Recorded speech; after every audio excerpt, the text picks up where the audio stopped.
Hello once again YouTube, Chris the Nightbringer here, bringing you StarMade Stable Build 0.18999.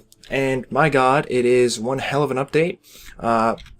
As you can see, I've activated via my recording button one of the new menus to look at in StarMade. If you hit F12, apparently you can bring up a network stats window, which will tell you all sorts of information about networking and receiving and sent bits of information. I have no idea what I am personally sending or receiving from because I'm playing on single player. Maybe it's just talking about the local host and stuff. I have no idea.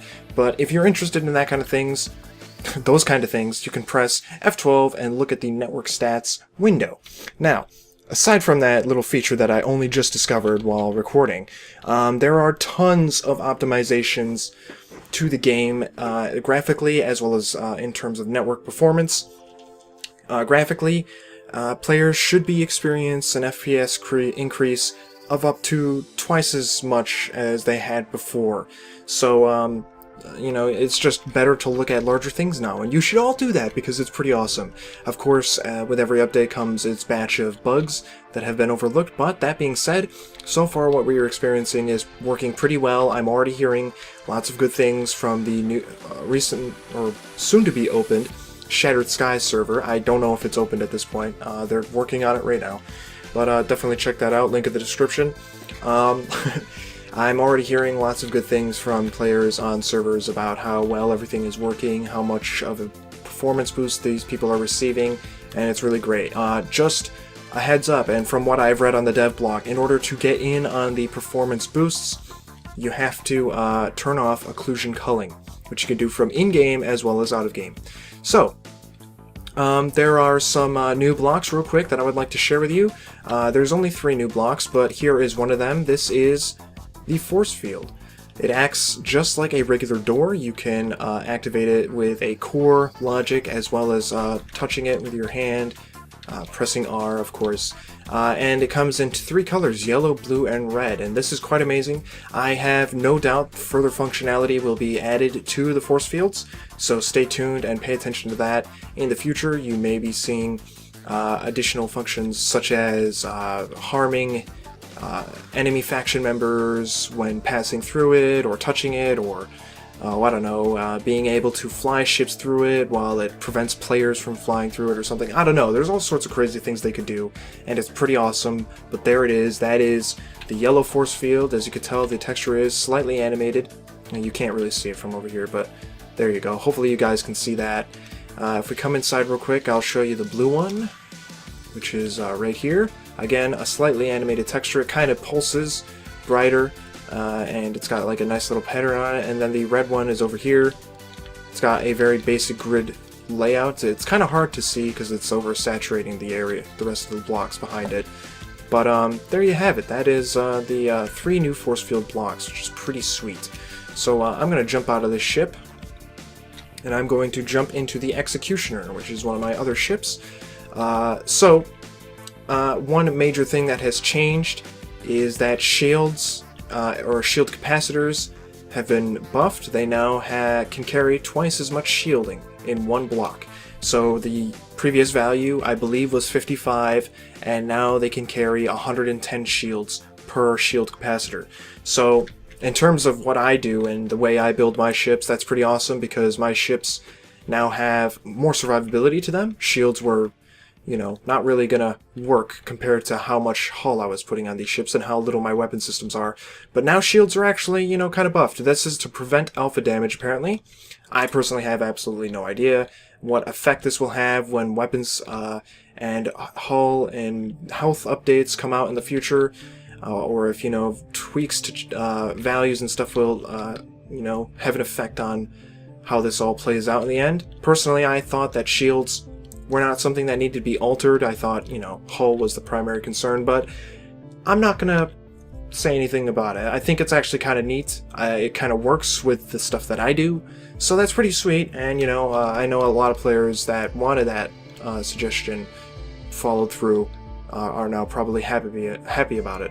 I am going to jump into this ship right now, and let's see. Okay, power supply. Power supply has been buffed. It should be more noticeably effective than it was before. If we look at that ship there, you can see that it has 0.0% power out of 568,000 power capacity. I took out all the power reactors and reset the power capacity on the Dragoon. And so if we start firing this power supply beam, which for the first time I can actually see, we should see power increase. Now, of course, the shielding on the Dragoon is sucking that power right up. So once the shielding reaches 100%, we should see the power slowly increase. Hopefully that happens the next burst. So, real quick, just so you know how many blocks I am using, for every system on here, master or slave, there will be 38 blocks attached to it. For the power supply beam, I have 30 power supply beam modules attached to it, and 30 power supply beam modules is capable of giving about 3%, 4%, maybe even 5% of 568,000 power capacity. So personally, I've noticed the increase because I tried using power capacity or power supply before, and it definitely looks like it's been boosted. And it would definitely, hopefully, become more viable option for some ships because it's something I don't see there often. That being said, let's move on.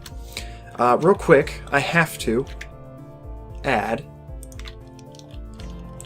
some warheads to the front of my ship. They have been renamed warheads, if you did not know. I'm putting them as far out as I possibly can because I already, as you could tell, damaged the core with some warheads a few moments ago. We are going to use this warhead against some armor. Now, real quick actually, let's break this up into 3. Hopefully those won't blow each other up. And we're just gonna knock the right warhead into regular hull. Look at that damage. That is some massive damage from warheads, and suddenly these things have become a lot more valuable in terms of combat. That is crazy. Warheads never used to do this much damage. Apparently the block damage is twice as much now. Personally, that looks like it's 5 times as much, because when I used to mess around with warheads, they would break 2, maybe 3 blocks at a time. Standard or advanced, it didn't really matter. They hardly penetrated anything that I bumped them up against, and now they are just doing crazy damage. I mean, look how much advanced hull, or advanced armor, this one warhead took out. Grouping them up does not seem to increase the amount of damage they throw out there. I tested this before. Like I said, grouping them up doesn't seem to increase any damage. At least I didn't notice it. Perhaps it does, but it seems to be just based off of you know, how close the explosion is to the armor for each individual block. Grouping them does not do anything special. So, what else is there? Real quick, faction permission changes. Apparently there are all sorts of new faction permission changes that you can assign to individual members or ranks of your faction. So people are asked to check that out and make sure that everything is updated so that they are not losing stuff or having things become a problem because of their faction permissions. Character starter gear, which includes credits, blocks, meta items, and blueprints. When you set up a server, you can now make it so that each new player on the server starts with a specific amount of credits, specific blocks, specific meta items, and specific blueprints, and those blueprints can be filled or unfilled. There is apparently files to go look into in order to set this up, so I highly suggest you look into that if you care about that or if you're a server owner. Of course, you can find out more information about all of this stuff in the dev blog, which I will post a link to in the description below, so please be sure to check that out if you want more information. There's tons of stuff about the optimization, by the way, that's been posted there. Changes to all the armors and hulls. Normal hull now have 75 health points. Standard armor has 100 health points and 60 armor. Advanced armor has 250 health points and 75 armor. They have been buffed. And this is due to the upcoming health system, apparently. On top of that, anything that is expensive, such as systems, very specifically systems, computers, modules, things like that, have also had an increase to their health, although there are so many blocks in those individual categories that we are not going to list all those values here, but it has been mentioned that a lot of health buffing has been going on with all sorts of those important and expensive systems. Of course, shields have been doubled, power supply has been improved, and warheads do double block damage. So that's all stuff I've gone over.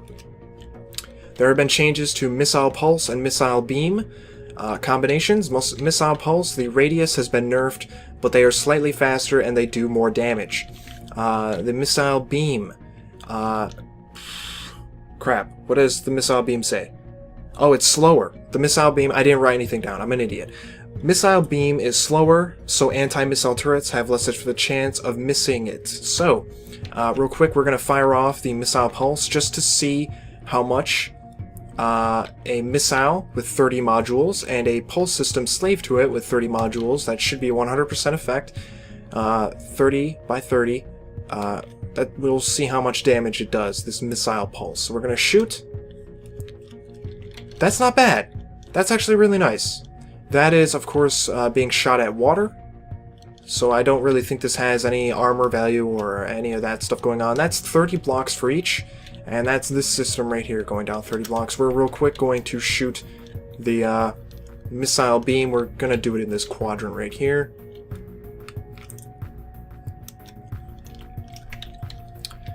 Alright, so let's see. It does look, real quick we can check. 1, 2, 3, 4, 5, 6, 7. So that's a 7 radius. 1, 2, 3, 4, 5, 6, 7. So both of those weapons have done a radius of 7. Now, of course, I am shooting at water, so I have absolutely no idea. Those are two individual systems. We're going to wait for them to reload, and we will shoot them at the armor up here in a moment. Until they have both reloaded, we're going to move on and do some stuff with the other systems. So let's see. What else has changed, you might be asking? Let's take a look. Piercing effect. Damage applied gets halved, then continues onto the next block. There is a soft cap at 7 blocks, and it can potentially destroy blocks underneath armor but just before destroying the armor itself. So piercing effect quite literally does what it's supposed to now. Or at least I'm hoping that it does. Basically, you'll be able to pierce armor and destroy systems or other weaker blocks underneath the armor before actually destroying the armor itself. Imagine punching a hole straight through the armor and doing damage to computers or piping or anything else behind it. That's essentially what it's supposed to do. So real quick, we will demonstrate this on some of these armor blocks, as well as do a penetration test. So we have the regular hull here. We're just going to shoot once. Whoa, that was a loud bang. And again, that is a cannon system, 30 blocks, with a piercing system, 30 blocks. We'll do it again up here.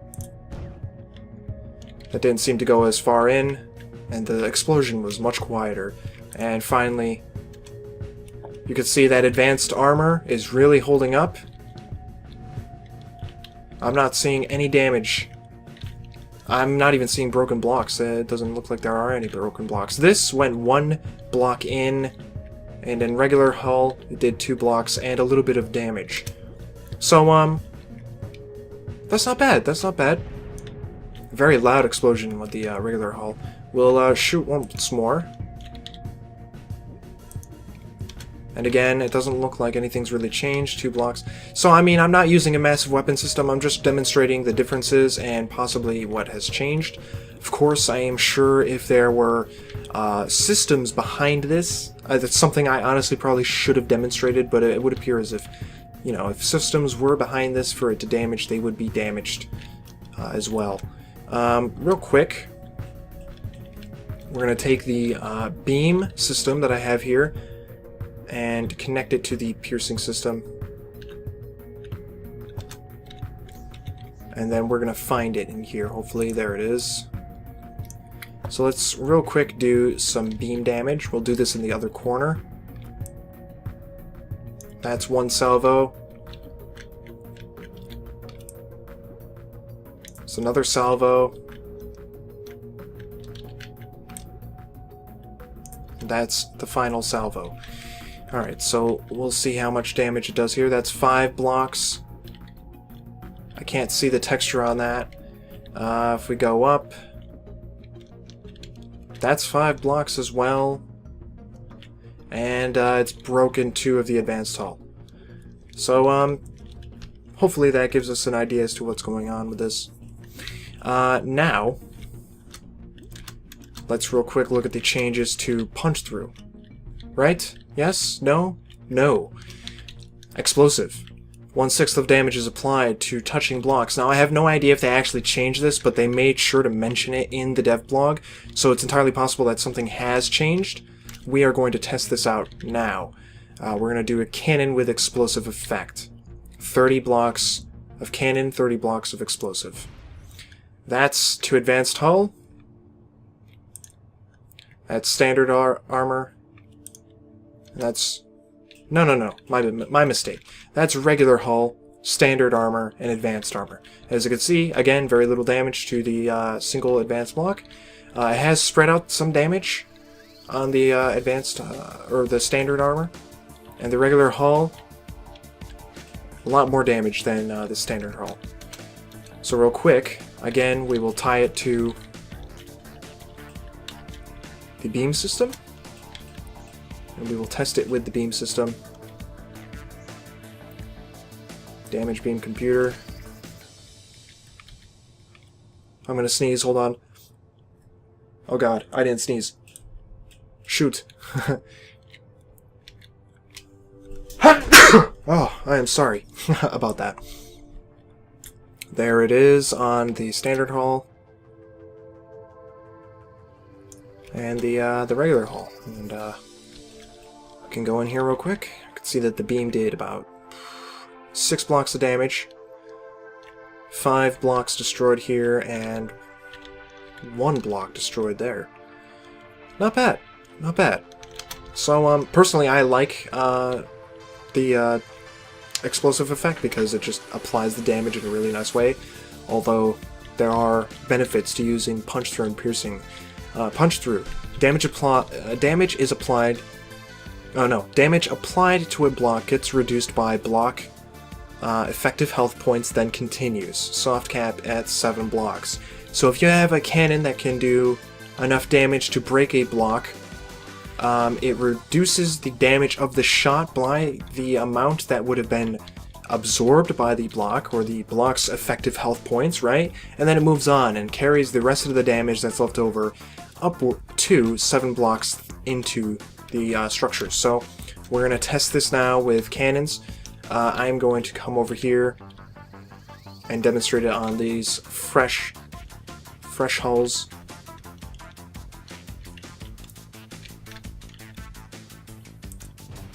So that was the standard hull, or the regular hull. That's advanced hull, or no, I'm getting these all mixed up. That's regular, standard, and advanced. Those were 3 shots. Very little damage there. In fact, so little damage that I didn't hear an explosion. This one did quite a bit of damage to the blocks right next to it. Let's see if we can line up a more straight shot. And actually, we'll do this as close as we can to the edge. Just so we can see that, you know, that damage is going in deeper. I don't know if it's just me or the weapons that I'm using, but these weapons don't seem to be doing as much damage as I thought they would be doing. Maybe that's just me, and maybe it's just because I'm using a single-shot weapon system, but I feel like they should be doing more damage. Look at that! Punch through. Making its effect noticeable. And actually, real quick, let's do the piercing effect in a similar fashion. Let's line it up against the side and fire it that way. I do apologize if this is a little bit long of a video. And then we've shot it there. Shot it there.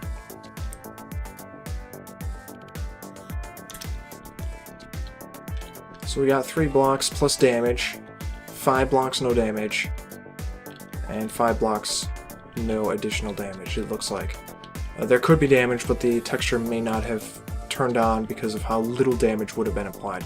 Anyway, let's real quick use the pulse missile system on some of these blocks here. Let's do it to standard, just so we can see the damage. That's the pulse. Here's the beam. Okay, so the beam did... Okay, I should probably... I kind of messed that up by doing the beam on the advanced hull and the pulse on the standard hull. Doesn't really make sense when you think about it, but maybe I've got my point across. This is just an update video to show you all the changes that I thought were important or whatnot. Regardless, thank you for watching. That's pretty much all I have to say for this episode. I'll be doing tests like this in the future if I need to.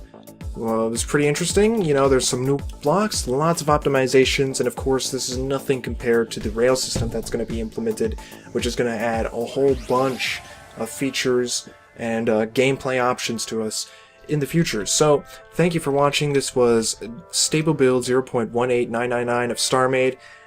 The dev blog is below, so check that out if you so desire.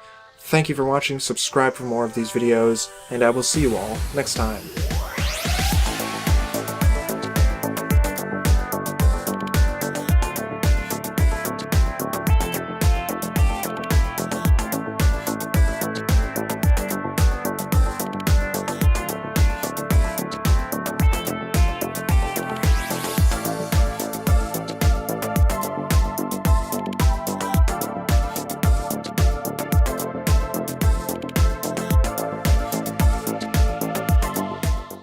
So, you know, it's just better to look at larger things now, and you should all do that because it's pretty awesome.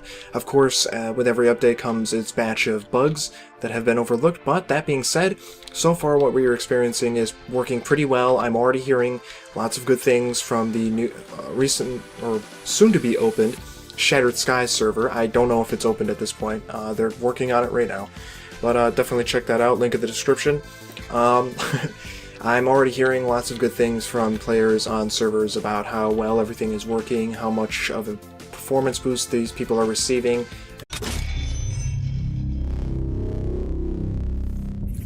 Hello once again YouTube, Chris the Nightbringer here, bringing you StarMade Stable Build 0.18999. And my god, it is one hell of an update.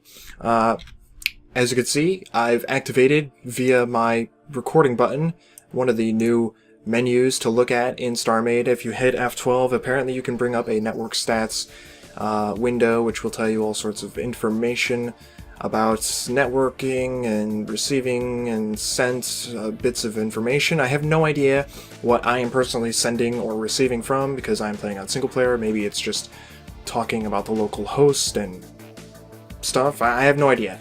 But if you're interested in that kind of things, those kind of things, you can press F12 and look at the network stats window. Now, aside from that little feature that I only just discovered while recording, there are tons of optimizations to the game, graphically as well as in terms of network performance. Graphically, players should be experiencing an FPS increase of up to twice as much as they had before. I have no doubt further functionality will be added to the force fields, so stay tuned and pay attention to that. In the future, you may be seeing additional functions such as harming enemy faction members when passing through it or touching it, or I don't know, being able to fly ships through it while it prevents players from flying through it or something. I don't know, there's all sorts of crazy things they could do, and it's pretty awesome, but there it is. That is the yellow force field. As you can tell, the texture is slightly animated, and you can't really see it from over here, but there you go. Hopefully you guys can see that. If we come inside real quick, and it's really great. Just a heads up, and from what I've read on the dev blog, in order to get in on the performance boosts, you have to turn off occlusion culling, which you can do from in-game as well as out-of-game. So, there are some new blocks real quick that I would like to share with you. There's only 3 new blocks, but here is one of them. This is the force field. It acts just like a regular door. You can activate it with a core logic as well as touching it with your hand, pressing R, of course. And it comes in 3 colors, yellow, blue, and red, and this is quite amazing. I